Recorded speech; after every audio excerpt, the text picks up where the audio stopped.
Welcome to LOA Today. I'm Walt Thiessen here with Alyx King and Daniel Mangena. Today is Tuesday, April the 14th, 2020. It's 4 p.m. New York time, and wherever you are in the world, thanks for joining us for another episode of LOA Today, your daily dose of happy. And I just noticed that my setting just went awry, so we'll have to live with that for a bit because now my background looks really funky. But, you know, these things happen. I still haven't figured out the technology on this. I'm an IT guy. I haven't figured out the technology. Go figure. Well, you know what it looks like? Green? What does it look like? I was going to say it looks like you're in space, but you're looking out of the spaceship window. Good explanation. I like that. Thanks. I try. Yeah. Much better than my explanation, which is the green screen just ended up in the corners. What's going on there?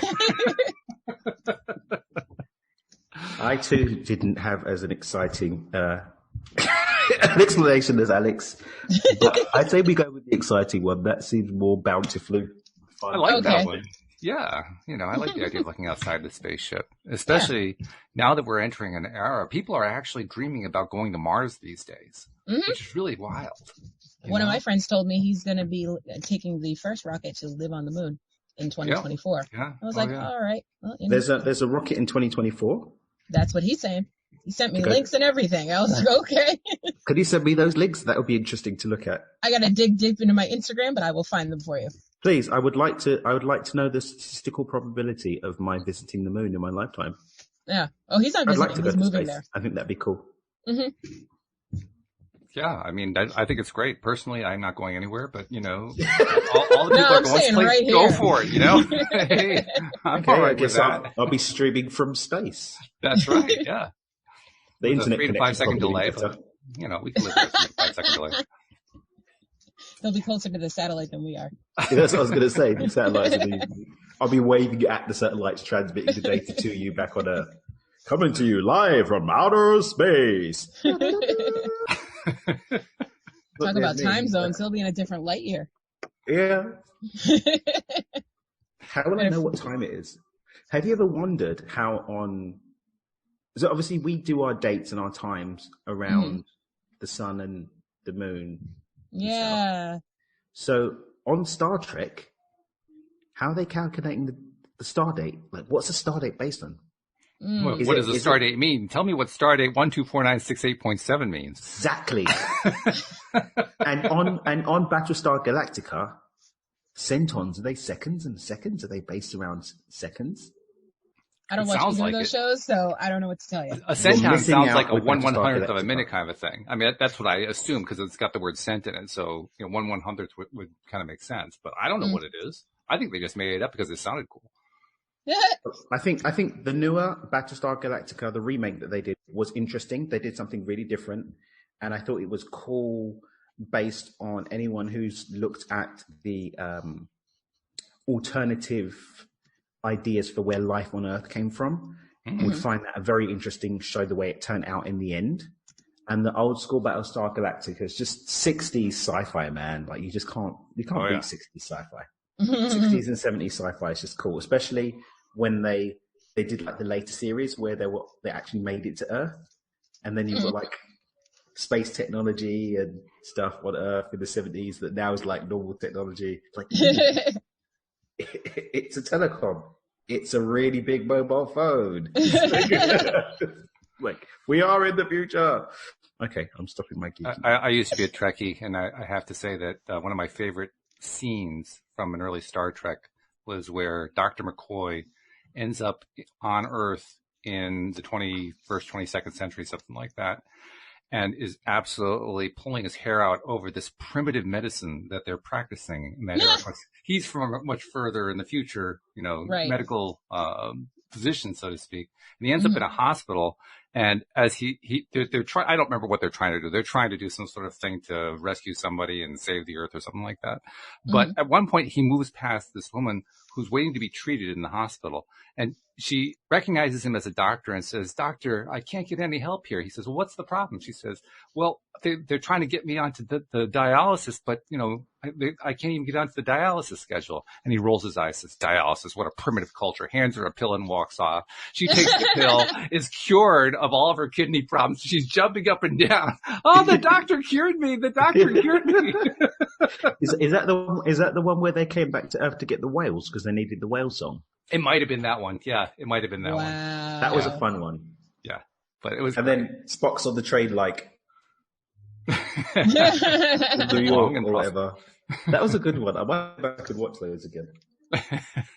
Probably YouTube. Yeah, well, no, sure. just get it on Amazon Prime. Yeah, sure. True. Either one. They both work. Amazon Prime. Hey, Alyx, you had something sensible to discuss. Yeah, you had an actual topic for us. What was that? Sensible.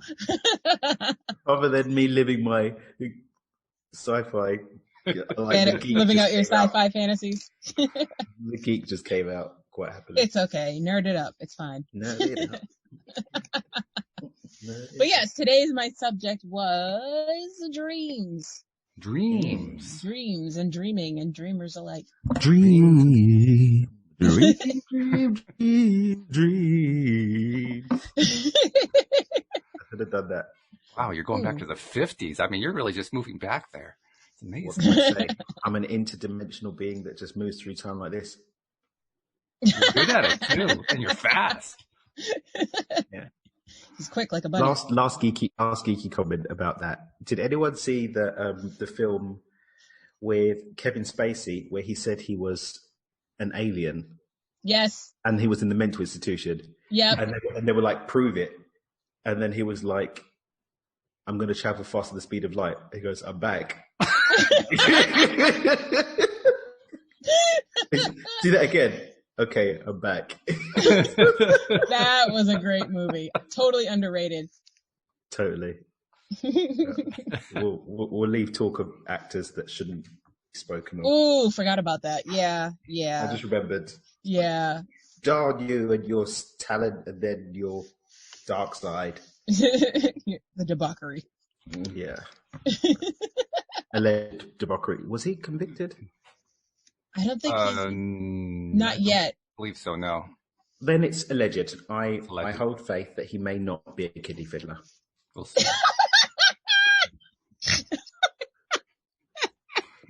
I think Alyx is going to lose it. I just died. False accusations do happen. They do happen. I know. No, it was the title that killed me. Anyway, on to I don't think dreams are going to match up to this. I mean, seriously. Let's talk about dreams. But there must have been something that kicked it off for you. I mean, what made you think about dreams? What brought that up as a topic? It's a good one. Don't get me wrong. I'm quite on the other scale, but you know. It came in a dream. I was dreaming about what are we going to talk? I always go to bed and I go, what are we going to talk about on Tuesday? And then in my dream, I pictured us having the conversations about dreams as I was dreaming. So. Oh my God, I know what you did. You did dream planting. You accidentally did dream planting. Dream incubation, sorry. So there's two things here. One is dream incubation and one is dream planting, dream seeding, which I'm learning about at the moment. Dream seeding, you actually communicate with whatever level of consciousness and invite it to speak through your dreams. And there's a whole process of dream seeding, dream planting, dream seeding, one of the two. Dream incubation is more mental. It's not really going into different levels of consciousness. It's literally talking about the dream consciousness directly. And there's a process I've started practicing where you write a specific worded statement. So you go through a pre-screen process where you literally visualize wiping your mind. So you create this really clean space. Mm-hmm. And then you set the intention that whatever challenge you're dealing with will be that your dreams will communicate with you the answer. And then you go to sleep and let it go. And then when you get up, you record your dreams and you look for the symbolism that matches to your answer. So you've actually been accidentally dream incubating. So by going to sleep thinking what we're going to have a show about, and then the answer came to you in the dream. Nice. Look at me. I hadn't heard the term, but I've certainly heard the process. Numerous I can send you the information on the dream incubation. Certainly. Yeah. So it's an email. There's a podcast I stumbled on when I was obsessively looking into the lucid dreaming before. Mm-hmm. And I stumbled on a podcast episode really cool. I subscribed to the email list of the guy who was doing the dreamy talk. And then yeah, that's part and parcel of the goodness that came across. Linda Nice. Armstrong, who does the Friday podcast with me, calls it going to night school. I like it. To look at it. Hashtag. In other words, she puts out there what it is, maybe she has something in mind, maybe she doesn't, but she'll put out to her spirit guides or whatever, okay, put me through some night school. Give me some good downloads here. I need some downloads to work with. I'm doing more work with the dream space, because as I've been playing with other levels of consciousness, I just find it fascinating how much goodness is available in the dream space.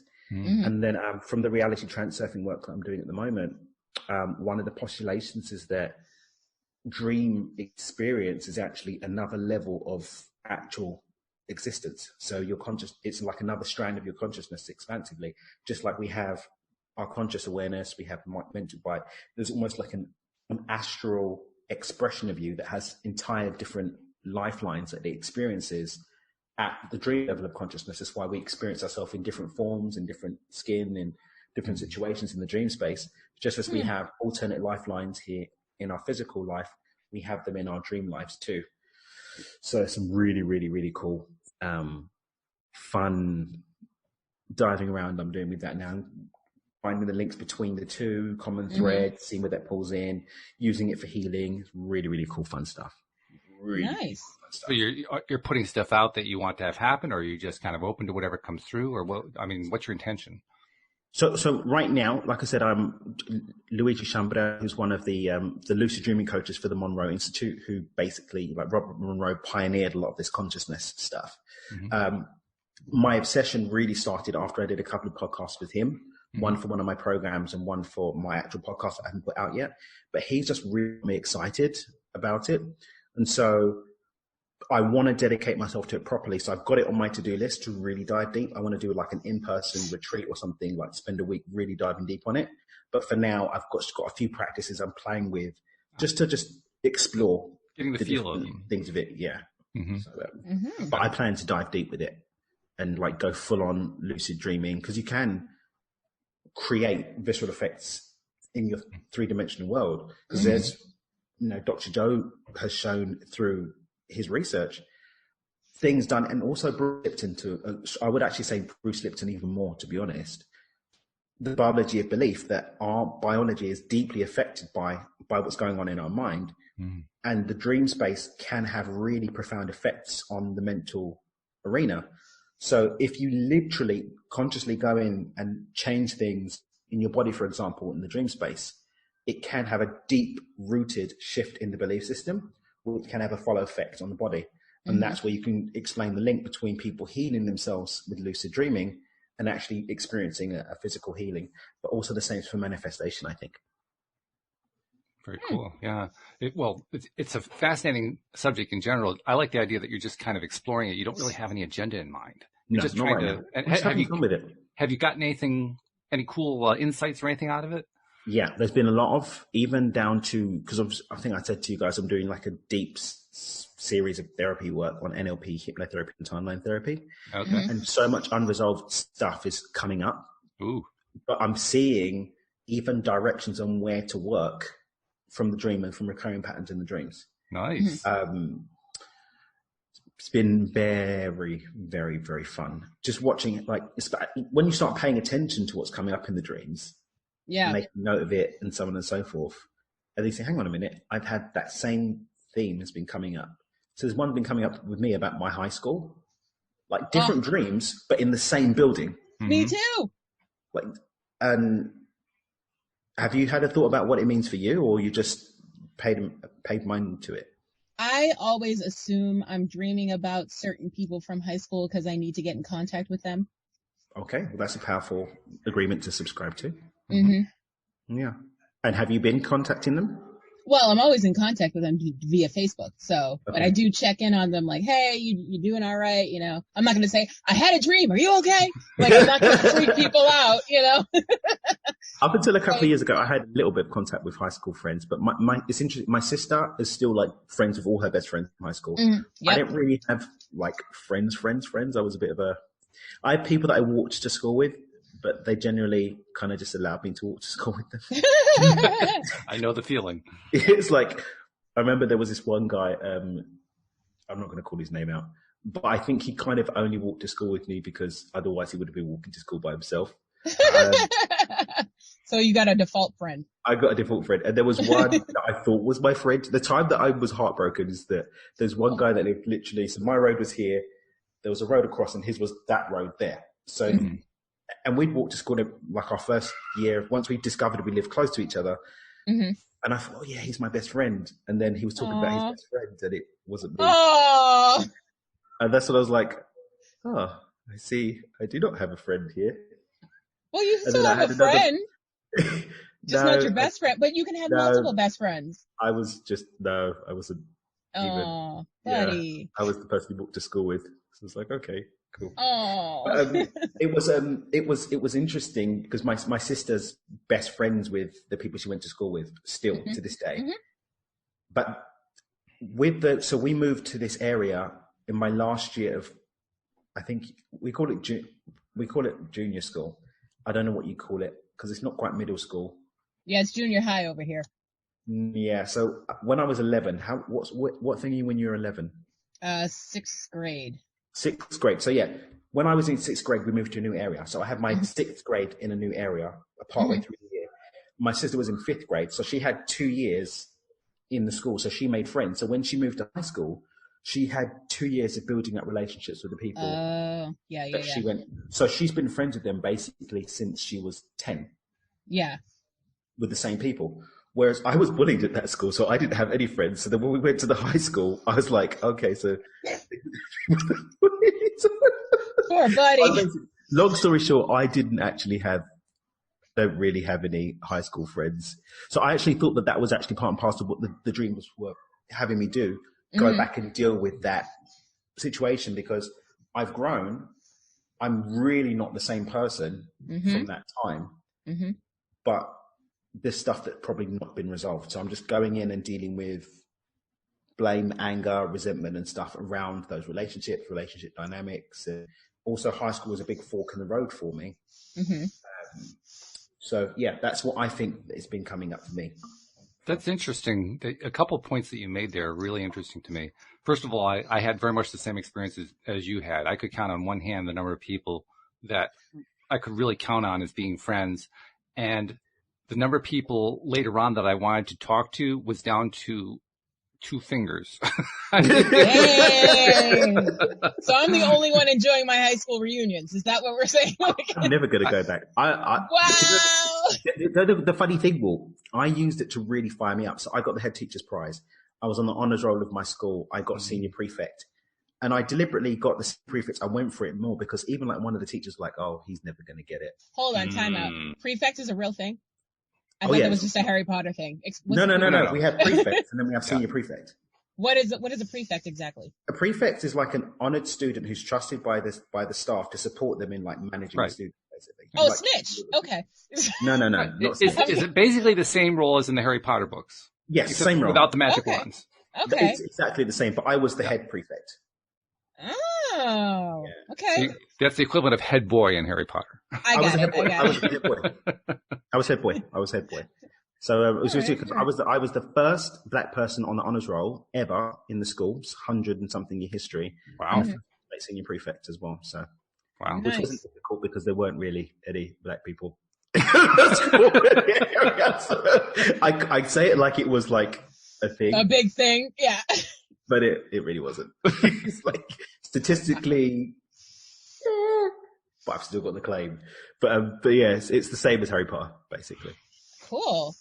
So anyway, that was one of the first things that I latched onto that you said that I really caught my attention. The other thing, and maybe this becomes a further topic of conversation, when you were talking about how you were exploring, how the dreams are interacting with your past life and how you become a different person, and how basically you were mapping out your growth process, and it put a thought in my head because in my mind I'm the same person I was when I was 5, but at the same time I've grown. In other words, it's both. Yeah. It's both. On the one hand, I'm the same person. On the other hand, I've grown into a more fuller me, if you will.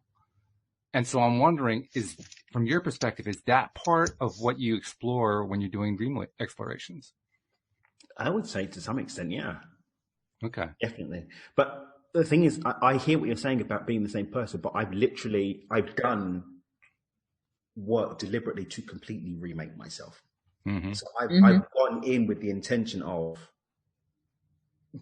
really creating a completely new timeline. just carrying a couple of, like, I like that. Right. The rest of it, thank you for the lessons. Yes. We're going to be over here in the new timeline without you. So I'm just, those energetic strands are still tied over and exist in space. So I'm basically continuing the growth that I've done mentally with my mind and physically, creating the bonds with that energetically too through the dream space. Mm-hmm. Yeah, that's a good way of describing it. I find that for myself when I'm looking at my life, you mentioned how there were like certain areas, like, we're going to leave that part out, right? And I understand that. I get that. There's actually a large chunk of my life that I want to leave it out, except when I realized that was also when I did some of my best growing. I didn't know it at the time. Only now, and this is something Joel used to tell me all the time. I used to shake my head and say, what on earth are you talking about? But it's true. I now look back at it and I say to myself, wow, I did some great growing there. I didn't feel like I was growing at the time, but looking back, it's very clear to me I was doing some great growth then. And so, on the one hand, I have done work to try to change my perception of what happened at that time. On the other hand, I'm now at the point where I just accept what I went through and what I did at that point as being a good thing. Yeah. In other words, it's just part of who I am. Yeah. And it's a really interesting marriage, so to speak. On the one hand, I wanted to rewrite it. On the other hand, I want it just the way it was. Yeah, I agree. You know what that's like? Yeah. Yeah. I'm having some dreams of it's recurring. It's always going back to senior prom, which was a very traumatic night for me. Okay. So senior prom is a traumatic night for a lot of people. Well, no, it wasn't supposed to be because I'm a very, very popular person. But no, there was an incident where my date ended up acting inappropriate, so we ended up not going to prom together. But I didn't realize what he had did was ask someone else. So I showed up, he had my ticket, gave it to someone else, and I got kicked out of my prom. So I never got to go. Geez. Yeah. Sorry, didn't just make you spit on the screen. But so never is it full dress, everything, and I end up going home. So reoccurring nightmares of me actually going to prom, and like I'm recreating it in my mind, like me being there and dancing and having fun with my friends. And yeah, I have that dream all the time. I'm so glad there was no prom in my school. I'm sorry that you had to go through that. But it made me who I am today, so I'm not that sorry. Sorry, not sorry. Yeah, exactly. Hashtag sorry, not sorry. That's a good way to describe it, because it's on the one hand, on the other hand. I mean, yeah, exactly. There's both pieces to it. I think that's a really, I mean, as someone who specializes in talking about transformation, that's a really, a really fine line to walk. So, for example, I am sorry that you had to go through that experience, but I'm also glad that you did have the growth from it. It's like holding both. Yeah. So everything can be there to support us and help us grow if we claim that. Yeah. But that doesn't mean that we don't have an emotional response to the path itself. So, for example, my grandparents, when they died, even that death has the opportunity within it to support my growth in experiencing that passing on. But does that mean that I'm like, well, everything's here for my house and great is good. Bye, Grampy. Like it's you know what I mean? It's being able to gently hold your emotional response to a situation whilst at the same time honoring that it does have a purpose. I think that for me, that dance is a big part of being human. When you said that, it cued something in my mind. Not necessarily dream related, although I guess perhaps it does tie into dreams in some way.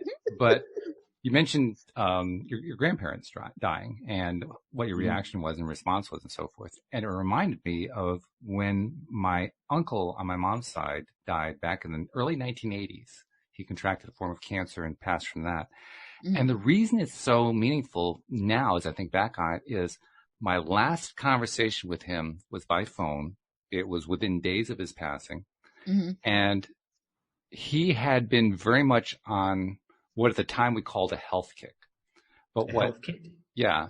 What today we would just call being a conscious creator, being somebody who is into focusing on what they want and not on what they don't want, and learning how to heal the body from within and all that kind of stuff. At the time, it was considered nuts, but today we would consider it to be, pretty cool. And my uncle was an adherent to it. And yet I asked him, well, we've got the latest prognosis from you. It's not good. What happened to this thing you were working on? What happened to this thing that you've been telling us about all this time? And in a very tired voice, he said to me, this is the last thing he ever said to me, I'll tell you about it another time.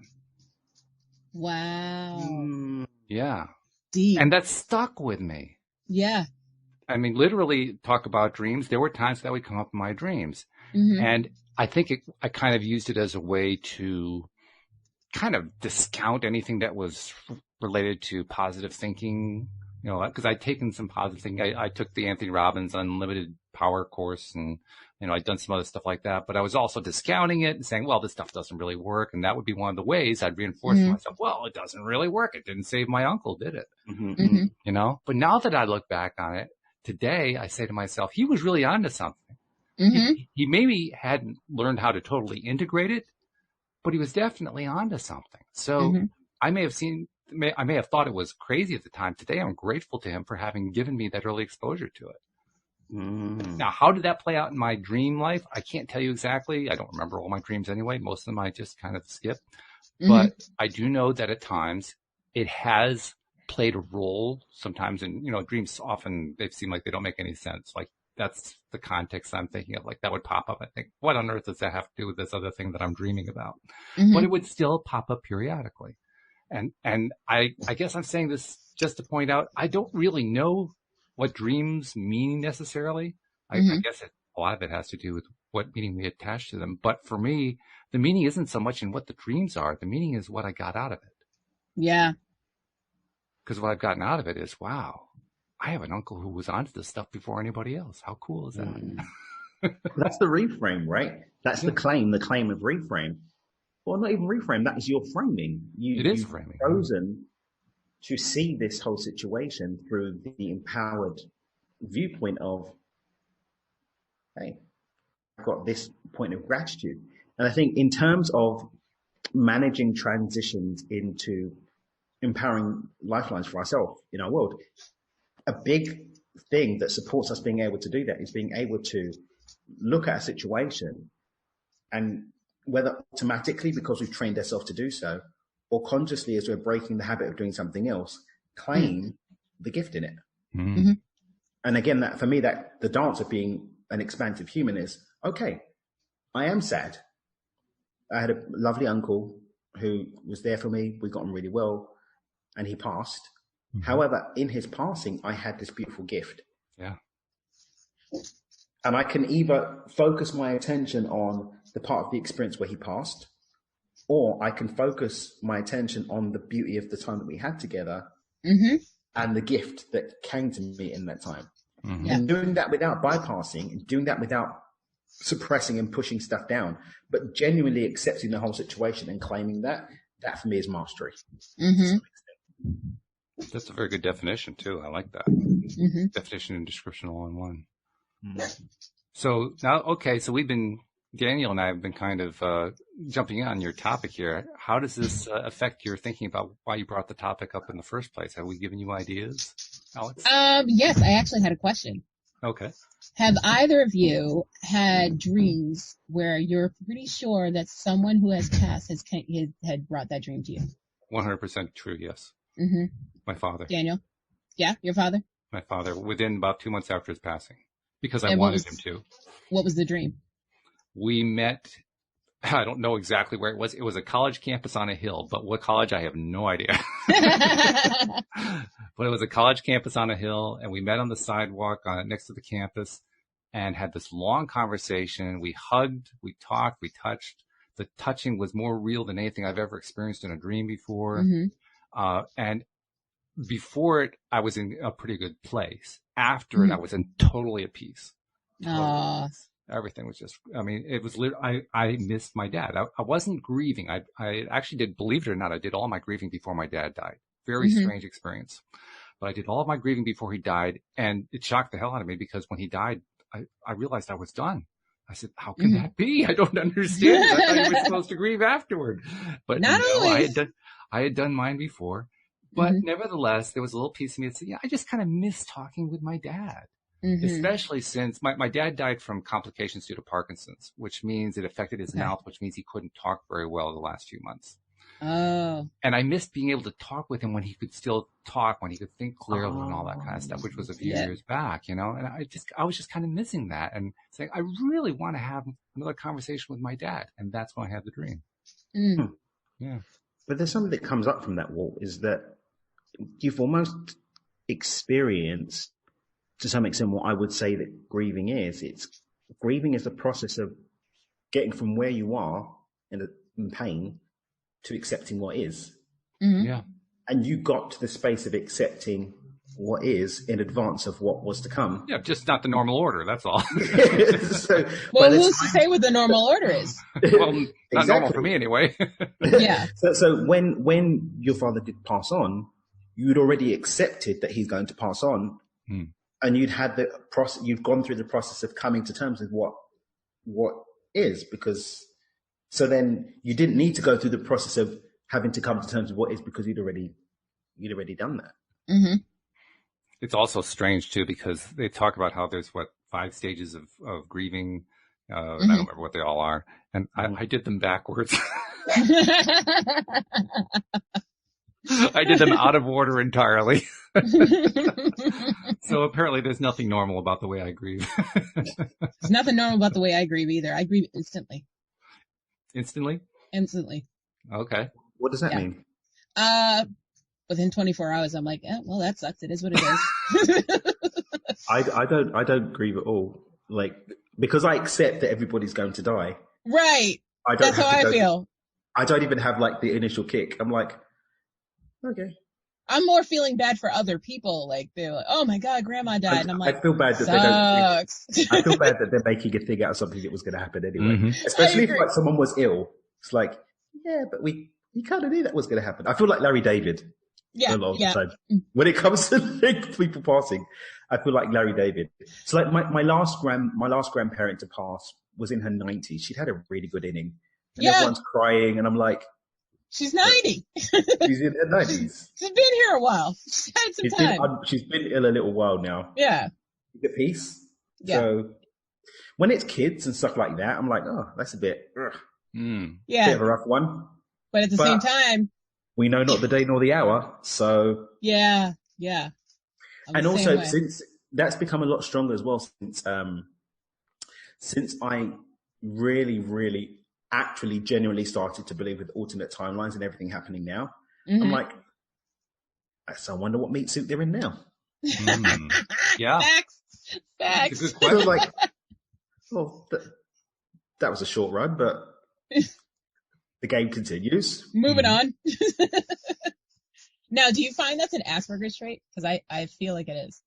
I think the ability to, not the emotional response or lack thereof, but the ability to process the fact that everybody's gonna go. It's right. So it's like even when I did this new, well, it's going to be like almost a video panel-y series thing, the trifecta of transformation with my two friends, That's Nathan and twister. Nathan and Iodella, and we did our first show a couple of weeks ago, and we're talking about certain things. It's like, well, the worst that's going to happen is I die, and that was always going to be the worst that could happen. So I don't know why my emotional state around life should change, because the worst that could happen hasn't changed. So I guess I'm going to be okay. I think that probably is the 1 and 0 binary function of the Asperger's mind in action. Thank you, Asperger's. I like the I like the way that you guys are describing how it doesn't get through to you in a big way. And I think it's largely true for me too. What really kind of sealed the deal for me was when I heard Abraham Hicks talking about it, because I don't know if you've ever heard them answering questions along this line, but they make fun of death. They do. They, in their own words, they try to be as disrespectful of death as possible because they think that humans take it too seriously. You know, in fact, they won't call it death; they call it croaking, just to be really disrespectful about it. And it's appropriate, I think, if you realize what the perspective is telling you. What the perspective is telling you is, it's, again, to use one of their phrases, it's no different from getting up off the stage and leaving the stage. Mm. That's all it really is, because we continue. We always will continue.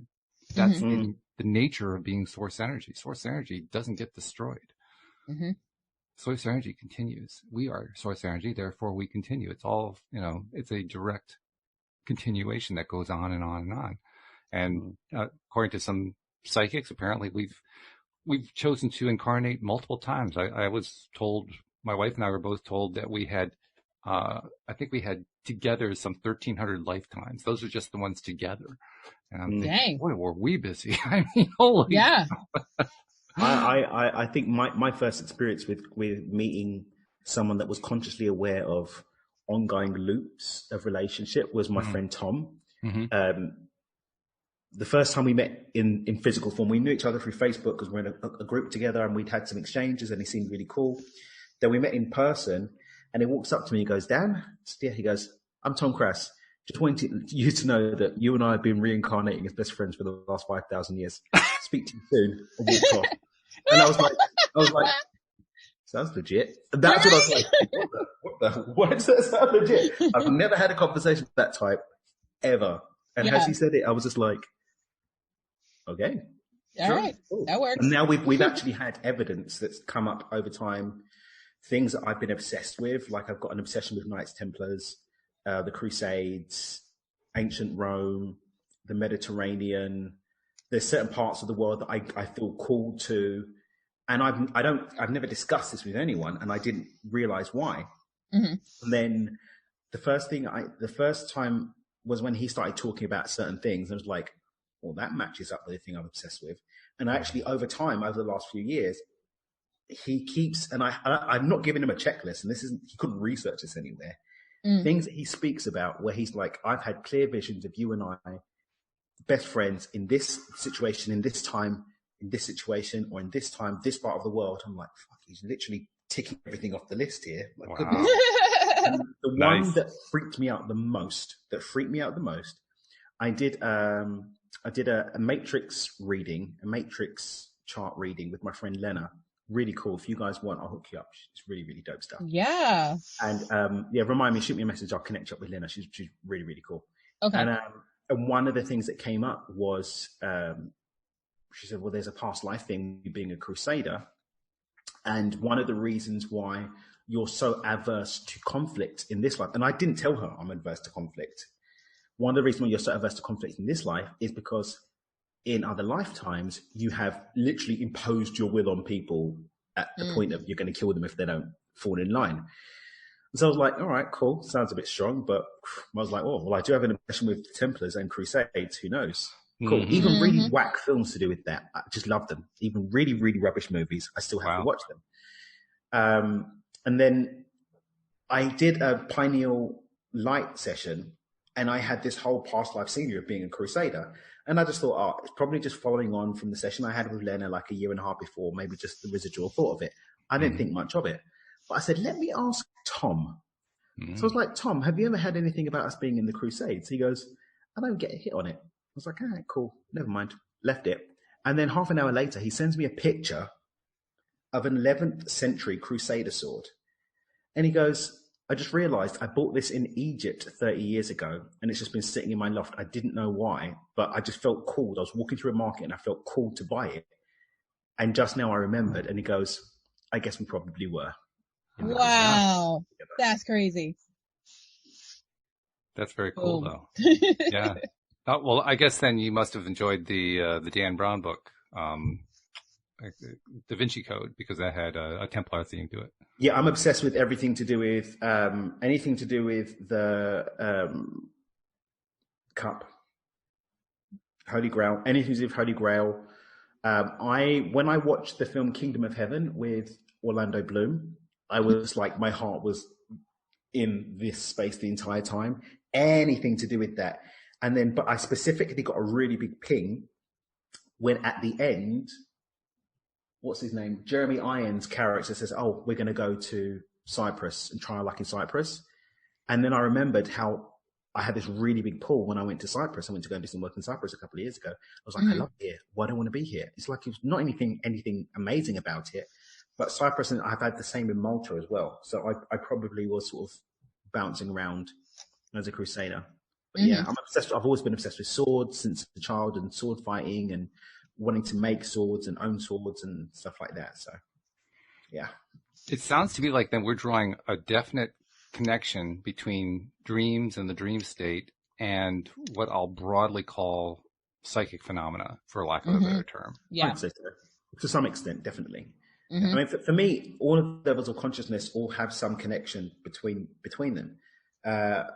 We have other lifetimes, soul consciousness, higher self, dream consciousness. For me, these are all bits that make up us in a wider perspective. And our physical manifestation is just one piece of the puzzle. But we can access them through different tools, different modalities. But I do my best not to be obsessed with them, because I believe that all of them do have their own independent thing going on too. But there are things that can be learned from it. So people that want to jump and live in the dream world, I'm like, so you want to basically be an Inception, where they spend their time going to live in the dream world rather than living in the physical world. It's like that whole playoff. Like, then what was the point in manifesting in physical form anyway, if not to have this part of the experience? So give yourself fully to this experience and allow the lessons and wisdom of those other levels of consciousness to support you expansively having this experience. So it's basically information to use here. Yeah, I mean, well, that because kind of those consciousnesses are going on. Sorry, what was that? I said that kind of ventures into the obsession we're starting to have with virtual reality. It's going to be another level of consciousness. Yeah, it's a way to more. We're creating almost another level that we can exist in, and then people are going to be so looped into virtual that they're going to be tapping into the physical in order to inform the virtual. Yeah, I know, it's crazy. Like, have you seen the movie Ready Player One? Yes. Yeah, so basically like that. Yeah, the world is going that way. I'm sure of it. I agree. But is it any real different from, say, social media? I mean, social media is a way of living virtually. That's what the avatars were spending more and more time in that avatar state. And I think as time goes on and the technology supports more sensory engagement in that, like in Ready Player One, where you had like the moving treadmill thing that so like you're running, but you're running, but you're still in the same place. In place, yeah. I think as technology continues to expand and become more widespread around that way, then people will spend more time living in their avatar state, the same way that people try to run off and spend all their time meditating and live in out-of-body states, for me. Or even people that use hard drugs in order to escape this reality. It's all escape. Yep, true. So at what point is it escaping? At what point is it going to night school and learning something? Well, you go to school, you come back home, don't you? And you actually apply it. Interesting distinction. But if you go to school, you go home to eat, and then you go back to school again. So in other words, you actually come back and apply it in the physical world. You're not completely. Well, I'd say maybe the applying isn't so much, because there are some people that, I mean, look at academics. They don't actually apply anything. They spend their whole time. That's why they're called academics. Yes. But there may be night school academics, but academics, generally speaking, take that information and then give it to others. So the application isn't in their own life. They empower other people because they have to write papers, or they have to do something. Otherwise, they don't get to keep their job as an academic. They have to be doing something to demonstrate what they're learning. So there is still a product that's produced from the time of schooling. If you're just going to school like Van Wilder just to escape the world, then, at some point, Dad's going to stop paying for your tuition. That was true. A good one. I think there's also something to be said that when you have a belief or a drive to explore this stuff, even if you're doing it from an academic perspective, it's not like you have to apply it deliberately. You are applying it. The fact that you're so caught up in doing the thing is the application. I don't think there are too many people who are academic who are purely academic, who don't want to apply any of it in their lives. Are there? I mean, everybody's doing whatever they're studying. They're studying it to some degree because they want to apply it in some way. Yeah. Are they really always? Some people are just running away, no? I suppose. I guess I don't know. I wanted to take psychology just for the hell of it, just to do something and say I went to college. Yeah, but you weren't going. But I suppose the difference is, but you weren't going to just continue to live your entire life in a psychology book, pretending that the rest of the world is, or escaping from the world just to be in psychology. Right. You were dipping into psychology because you enjoyed it. Mm-hmm. No necessary intention, but then you were coming back to your life. Not even necessarily applying, but you were coming back to your life. Right, right. Versus, I can't take this world anymore. I'm just going to go and do ayahuasca and commune with my ancestors. Commune with my ancestors. Do you know what I mean? Or someone that wakes up and gets straight on the crack pipe just to escape. Yeah. You know, you don't exactly just, okay, I'm finished with the crack now. I'm just going to get back to being a functioning member of society. I'm finished with the crack now. I think that's a different meaning to the word. It's all academic. I mean, really. But do you know what I mean? It's like, yeah. In one instance, you're popping, having a line, and then coming back and functioning at work. It's different. Actually, somebody who's been on that pipe that long probably is having trouble putting thoughts of any kind together. So that for me, it's the same people that if you look at people that have done a lot of plant medicine, people that meditate so much, they begin to lose, and I'm not saying there's anything wrong with it, they start to lose, you can't really depend on them for things to be done, because they spend so much time with their brain in those brain waves that bringing them back down beta in order to function effectively in three-dimensional reality doesn't happen. And for me, I'm like, yeah, that's great, mate. But the whole point of coming to the playground was to play. You're just going to have to come back tomorrow. Yes. And so for those people, when they do croak, they're going to have to come back and enjoy another meat suit because they didn't actually do it this time. Like, well, you know, for me, my take on it is, if we really want to transcend beyond physical form and return back to source permanently, maybe just do the whole physical thing more fully, rather than spending the whole time physically trying to run back to source. Why not fully explore and embody everything that's here to be done physically? Mm-hmm. Then you can check the boxes. Okay, I've done that one, I've done that one, I've done that one, I've done that one, I've had that experience. Fully embody life. Life is here to be lived. Fully embody it. It's an interesting thing that anytime I hear a description about what life is like on the non-physical side, invariably the description leads to the point where the describer says, everybody on the other side is focused on here. Mm-hmm. And I say to myself, well, what's going on here? We have all these people here on the physical side saying they're thinking about, what's it like on the non-physical side? We got the people on the non-physical side saying, well, what's going on the physical side? Like, wait a minute. I think that depends on the consciousness thing, because you've got, when we're talking about non-physical, for me, there are different levels to it, because you've got non-physical entities that are like us.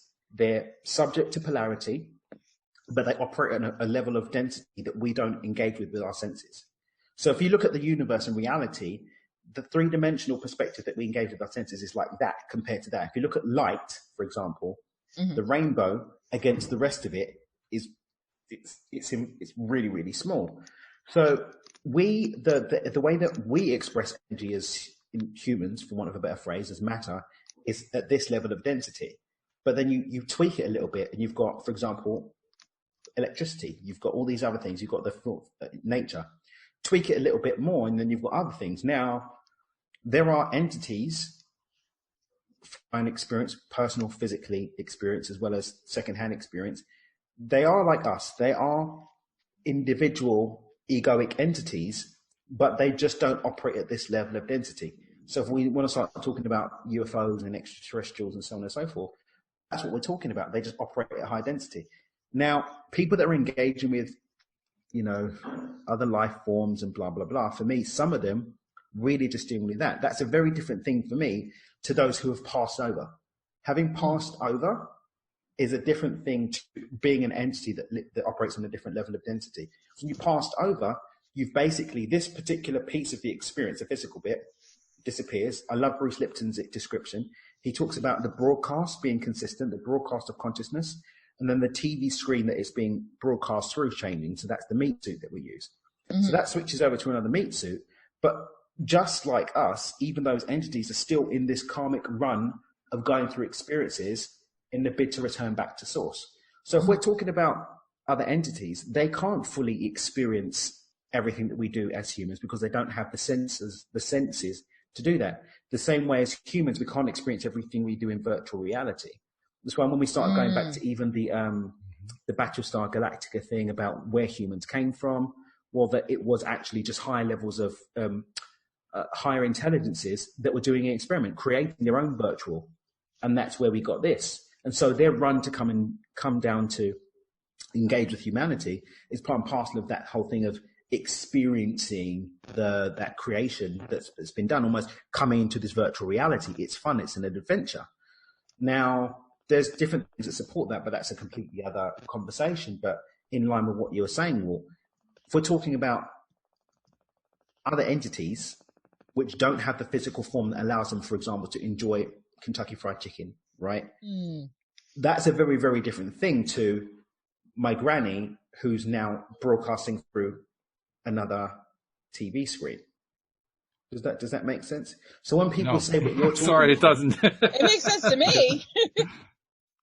So what I'm saying, basically, those entities are like everything's going on Earth, is a different situation to someone that's passed over and died, who's croaked. Because the croaking is human consciousness that's now in another meat suit or is in between meat suits and being spoken to on the other side versus, for want of a better phrase, your Pleiadians or your Andromedans or whatever, whose level of density, how they manifest, doesn't allow them to enjoy physical experiences because they don't have a physical form to do it in. When you're describing that, I understand the distinction you're making, but I'm thinking in response to that, what Abraham says. I mean, Abraham was asked a question one time, and I don't remember what the question was, but the gist of it was, well, we understand what you're saying, but what we're talking about are people who have actually died. We're talking about dead people. And Abraham's response was, who do you think you're talking to?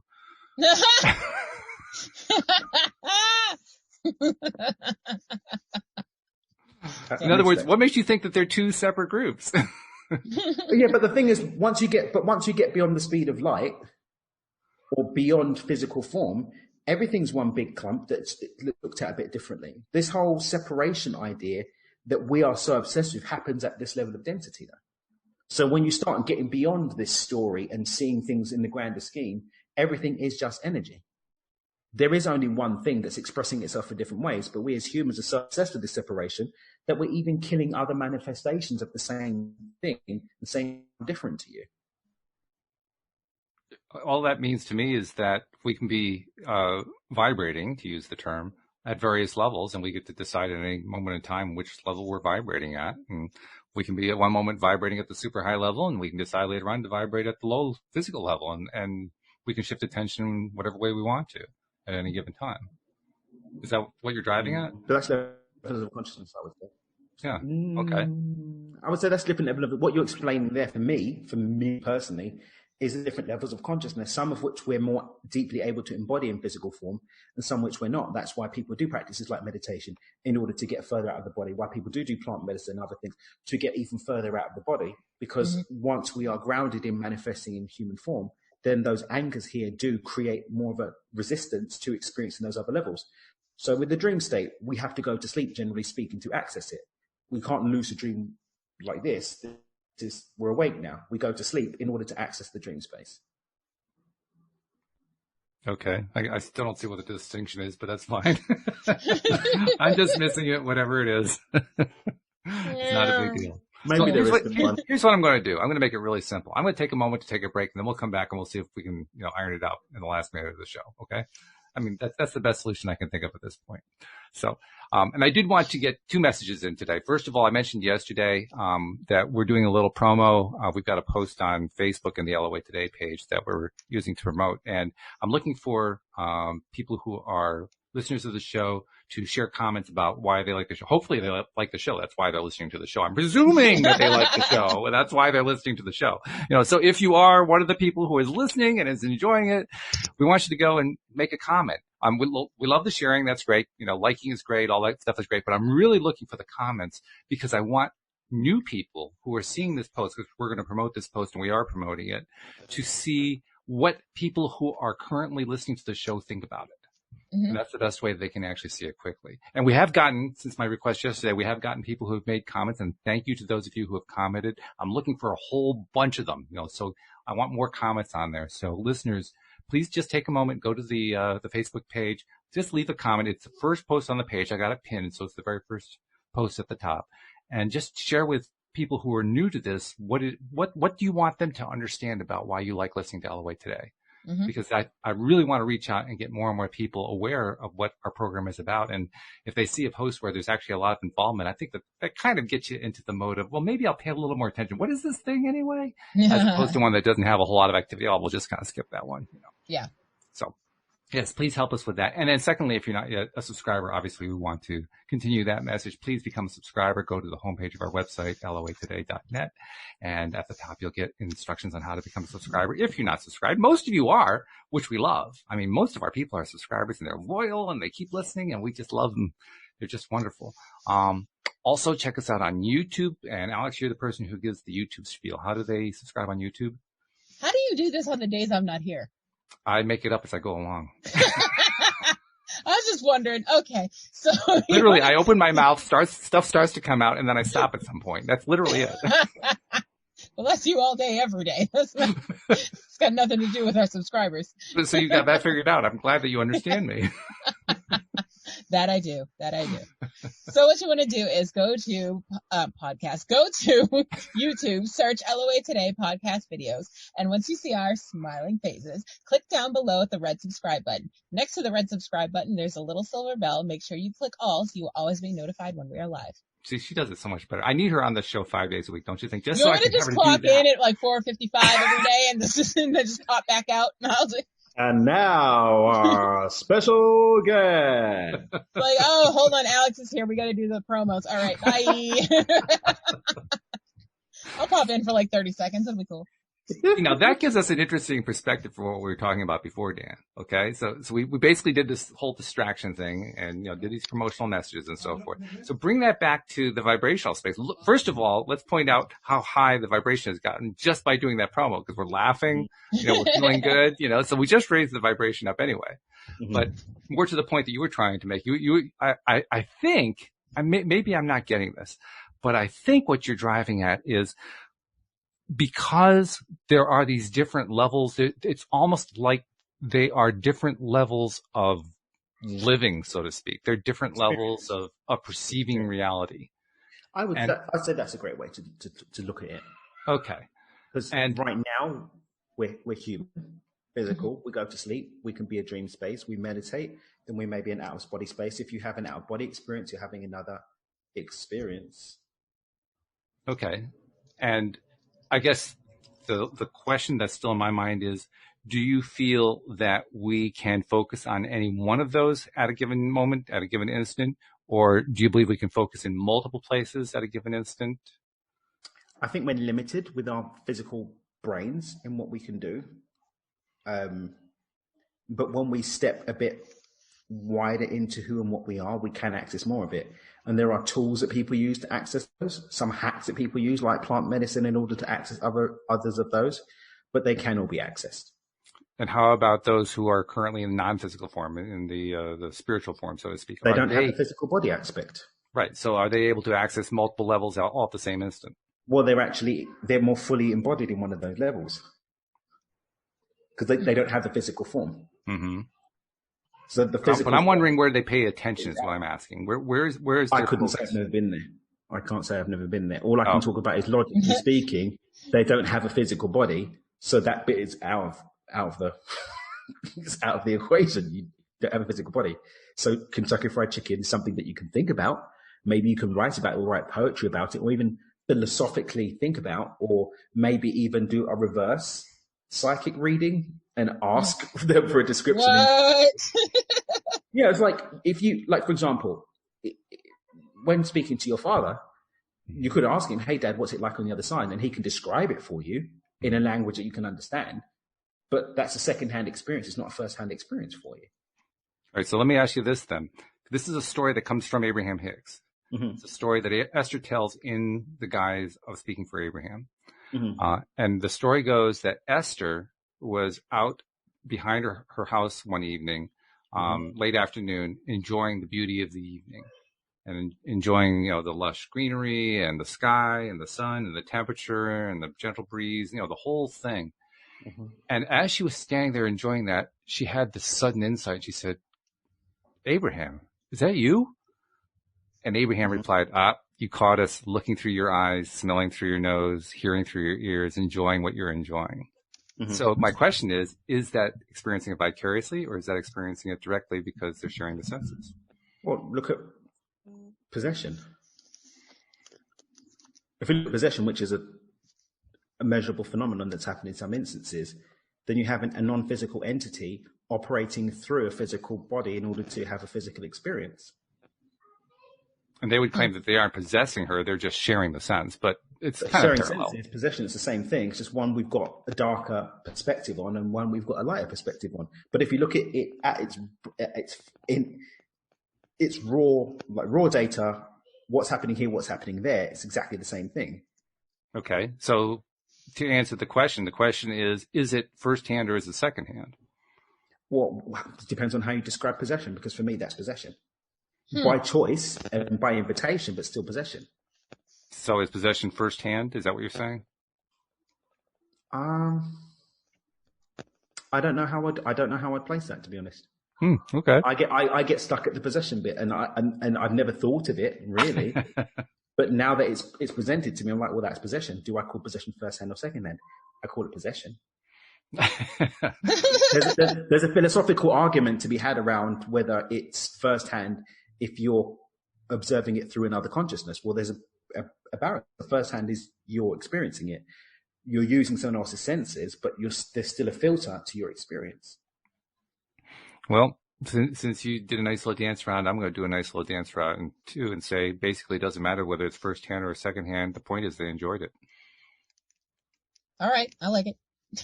That's what it comes down to. They enjoyed it, so enjoy your life is all it really comes down to for me. Mm-hmm. Anyway, good discussion. Good topic, Alyx. Thank you. Dreams and the law of attraction. That was good. Keep dream planting, dream seeding, dream incubating. Keep doing it. All right. I'm just going to keep dreaming. Just keep dreaming. Include all that in it. Dream on. Okay. And I have this feeling it's going to lead to another cool topic on Thursday. Probably. So you're going to just have to tune in on Thursday, find out what the topics are going to be. Thank you, Daniel. Thank you, Alyx. Thank you, live streamers. Thank you especially to our podcast listeners as well. We'll see you all next time here on LOA Today. Goodbye, everybody.